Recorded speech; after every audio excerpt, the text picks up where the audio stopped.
stay-at-home dad, watching Disney movies he never had. His daughter digs through all the VHS, crushing the classics in a princess dress. Informed like Scuttle, Kurt's got your ticket, making it real like Jiminy Cricket. Most are off the Captain Hook, but if the Tweedledum, he'll be taking more shots than Bambi's mom. Leave him raised like Simba, or cracked like the Beast dishes. He'll show you a whole new world, you won't need 3 wishes. Stay-at-home Disney dad.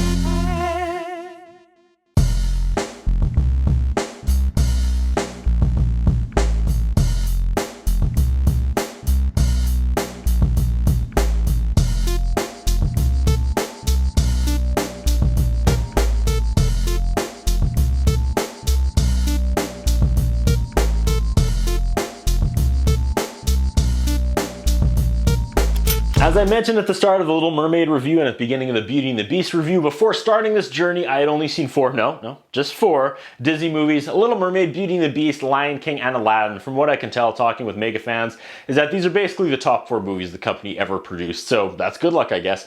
I remember them all being great, but I was excited to watch them again as an adult and see how they held up. I originally had Little Mermaid as my favorite, Beauty and the Beast as second, Lion King third, and Aladdin fourth. After rewatching Little Mermaid and Beauty and the Beast so far, I now place Beast first and Mermaid second. I know you don't care, but this matters to me, so I'm really pumped to see how watching Aladdin through adult responsibilities has changed Aladdin for me. It's a great movie, but next to those other 3, it was always my least favorite, which I know isn't fair because it's still one of the best Disney movies ever made, but they were on such a roll at this point, I find it gets a little lost in the 90s home run shuffle.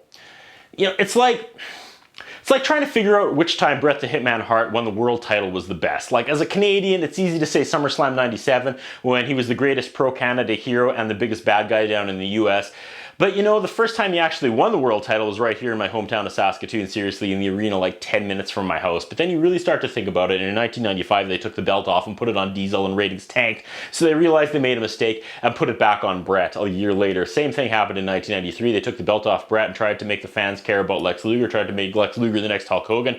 They realized it was a mistake a year later and put the belt back on Bret. See, all title wins are awesome and unique and almost impossible to rank, and that's how these 4 movies are. But hey, after I'm done, I'm down to the Lion King to cement my new top 4 as an adult. So let's press play on the VCR. We start with an ad for the Lion King. Ha! They call it Disney's 30-second movie, and it takes me a minute to realize they mean 32nd, like the movie after the 31st and before the 33rd.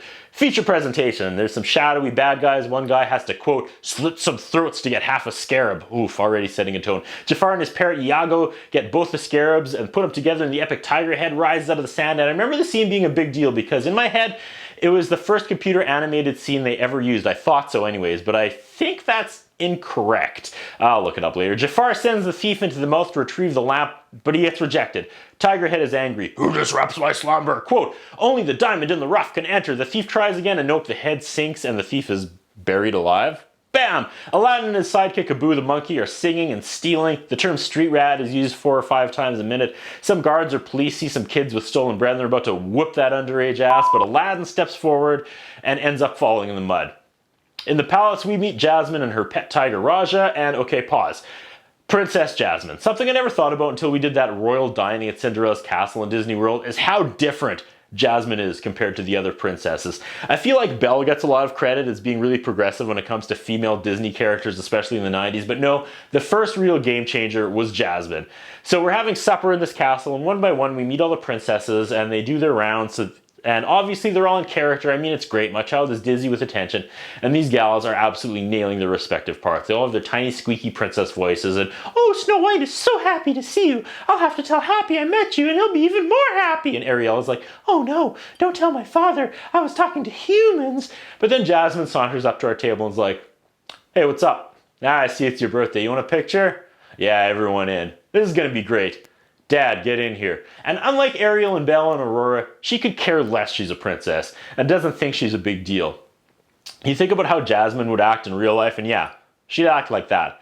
Jasmine is as disobedient as the rest of the princesses, but unlike most of them, she was disobedient to get away from men, not to meet them. She doesn't need some journey or adventure to find out her true self. She already knows who and what she is, and what she wants, even before the movie starts. For that, I give full points to Jasmine and place her at the very top of the list of the princesses. She is all swagger. Jasmine puts on a disguise and wanders the streets. She tries to feed a hungry homeless kid as well and gets busted. The guards threaten her, but Aladdin steps in and pretends she's his slow sister. Doesn't know what she's doing. I'm not sure that's appropriate, but it's pretty funny. They end up on the roof and Aladdin thinks she's a legit, street rat. He shows her the palace in the distance and is all, could you imagine? They both talk about how they feel trapped. The guard finds them. Aladdin, do you trust me? Then jump! And Aladdin safely gets them off the roof. Aladdin ends up getting captured. Jasmine orders him to release him. They laugh and call her a street mouse, right? Because she's a girl. She's a girl street rat, a street mouse, so that joke has really evolved. She reveals herself as a princess and everyone is shocked. He gets taken to the dungeon anyway. She goes to complain to her dad and Jafar. This movie is great. Yeah, is this going to overtake Mermaid and Beauty and the Beast? I don't know, but I'm really loving it so far. After rethinking Jasmine, watching this movie is pretty rewarding. In the dungeon, Aladdin meets an old man who seems to have been there for years. It's revealed he's really Jafar in disguise, but Aladdin doesn't know that. He tells Aladdin about the mysterious cave and claims he's too old to get the riches for himself, but he can escape the dungeon if Aladdin agrees to help. Bam! Suddenly we're there. We're back at the Tiger Head. I love the pacing of this movie, like they just get to it. Tiger Head says, touch nothing but the lamp.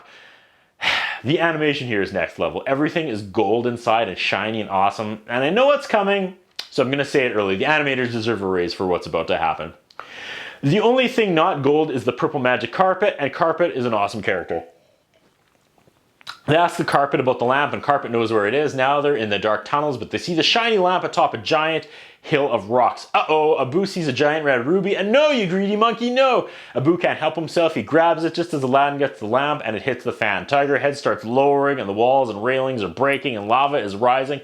And this part is one of the best Disney scenes ever produced. Amidst the chaos and the lava river, Aladdin and Abu get on the carpet and they're flying, and there's all these amazing first-person perspectives that the Star Wars Episode 1 people would steal. This is just next level. Aladdin ends up hanging from the ledge of the opening, as you do in Disney movies. The old man says, throw me the lamp, and like a sucker, Aladdin does, and the old man cackles and stomps Aladdin and Abu. They fall off the ledge. Long live the king! Back into the collapsing mouth of the tiger. Jafar celebrates, but swerve! The lamp is missing. Back at the palace, Jasmine thinks Aladdin is dead. Nope, Aladdin and Abu and the Carpet are just stuck in the collapsed tiger mouth cave. So in theory, did that thief that got gobbled off the top survive as well? They missed out on an obvious plot for a sequel with that oversight. Surprise, Abu stole the lamp back before he fell in. Genie pops out and here we go. Okay, I don't know. I love the late Robin Williams, and obviously he's one of the most talented actors of our generation, and his sad passing helped shine a light on the complex and healthy discussions about mental illness.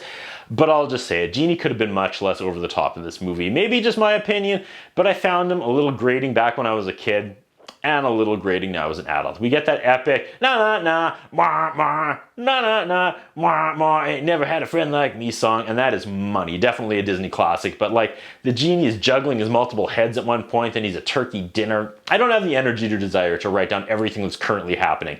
You know those crap cartoons that are just quick, exaggerated cuts and loud noise? The ones that have to do that to distract the viewers from the fact that the show doesn't have a script?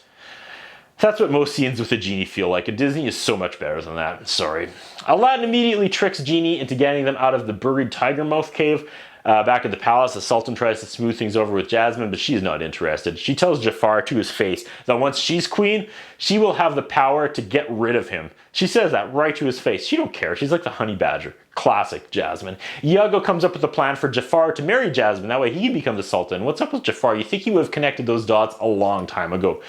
Okay, back in the collapsed cave, Genie is down to two. He says he's down to 2 wishes. Aladdin corrects him and says he actually never wished to escape from the tiger mouth cave. Genie's jaw drops, and that was pretty funny. He asks Genie what he would wish for, and Genie's taken aback and says no one's ever asked him that. And he tells Aladdin how he's actually a prisoner and would love someone to use one of his wishes to release him from his lamp prison. Aladdin says he'll do it as his third and final wish. Genie is skeptical. Aladdin wants a wish to help him connect with Jasmine. He goes nuts describing her physical attributes. He's all, Genie, you gotta see her eyes and her hair. And I'm reminded this is still a kid's cartoon. Anyway, Genie cannot make anyone fall in love, so Aladdin wishes to be a prince. Solid wish. Sultan Dad keeps trying to get her to marry a prince, but she's not interested. The law says she has to be married by her next birthday, which is in 3 days. She's so street. Turns out Jafar is like the Sultan's right-hand man, but Jafar actually keeps the Sultan hypnotized. Yikes. We waste more time with Genie shenanigans. He makes Abu into an elephant and gives Aladdin nice clothes. It took me 4 seconds to type that and about 10 minutes for it to play out on screen. Jafar pitches his idea to marry Jasmine and uses some hypnosis to seal the deal. But wait a second, parade music interrupts the scheme and people are singing to make way for Prince Ali. Genie is a hype man, we get the Prince Ali song, and like the last song, it's spectacular and catchy. Why didn't they have any trouble making hit after hit in the 90s? Where did that team of talented music writers disappear to for like a decade? I kind of dig Aladdin's cockiness now. It's weirdly adorable. The parade goes right into the palace. Jasmine is hilariously uninterested, because of course she is. Jafar is so droll, he reminds me of Shere Khan. The Sultan wants to take a ride on the magic carpet. Jafar knows this prince is a phony and asks where exactly he's from. Aladdin says, I'm from much further than you've ever traveled, which is an amazing burn. It kind of reminds me of that kid with crutches and Something About Mary. Well, have you been to, let me see, Chile? Twice last year. Which building is yours? Awesome. Aladdin says he can win the princess over and Jafar says he can't, and the Sultan weighs in and Jasmine walks in and is like, can all of you quit talking about me like I'm a prize? Right? This is getting really complex and good and layered. Like, I keep comparing Jasmine to Ariel, who risks everyone and everything to get close to a man, and I feel stock in that movie falling a little bit after watching this. Will Aladdin rise to my top 2 spot? I don't know. Rating Disney's. No man should have that sort of power. Aladdin, disguised as Prince Ali, finally gets her alone and tries to impress her. He reminds her of someone she met at the market. He says, oh, that wasn't him. He has servants to go to the market for him. Actually, his servants have servants to go to the market for his servants. She's not impressed. She reminds him she's rich too. There's nothing most Disney gals want more than a prince. Jasmine, she doesn't give a damn. How is this not a thing these days? Jasmine should 100% be the Disney feminist icon. Turns out the one thing she is excited for is adventure and is impressed he has a flying carpet, so she agrees to go on a carpet ride with him. We get the whole new world carpet ride scene, and again, it's an iconic moment. Great animation, great song. This movie just continues to exceed my memories and expectations. After the ride, Jasmine bursts his bubble and tells him she knows he's Aladdin, and why would he lie to her? Like, do you think I'm stupid? Yeah, give him hell, Jasmine. You don't need a man. You don't need anyone. He smooths things over and they start the slow lean in for a kiss, but the carpet he's standing on pushes him forward right into her lips. That was a fun scene. She leaves and he says everything is finally going well for him. Then Jafar and his cronies grab him, tie him up, chain him to some cement block and toss him in the sea. Oof. He drowns, but the genie takes it upon himself to save his life. Hypnotized Sultan tells Jasmine she has to marry Jafar, but Jasmine don't want no scrubs and says she wants to marry Prince Ali. Jafar says Ali left and suddenly Aladdin is in the doorway like, psych, I'm back. They figure out Jafar is controlling the Sultan, so they smash his cobra scepter. And wait a second, why does that scepter look so familiar to me? Okay, that's not a Thundercats weapon. They break the scepter. The Sultan snaps out of it and Jafar is kicked to the curb. Sultan is excited. Jasmine is going to marry Prince Faker and become the next Sultan.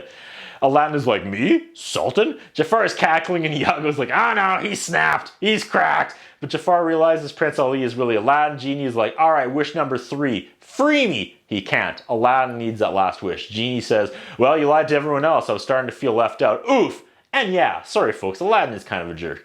He has to tell Jasmine the truth. Jafar gets his hands on the lamp and his first wish is that he wants to be the Sultan. Ruh-roh. Jafar is now dressed in white Sultan clothes and Genie looks evil and he must serve his new master. This is great. Jafar wants them to bow. The ex-Sultan and Jasmine refuse. Jafar bellows, if you won't bow to a Sultan, you will cower before a sorcerer. His second wish, Jafar becomes a powerful sorcerer. He turns Aladdin back into a street rat. Jasmine is confused and now I'm confused. Didn't she know that?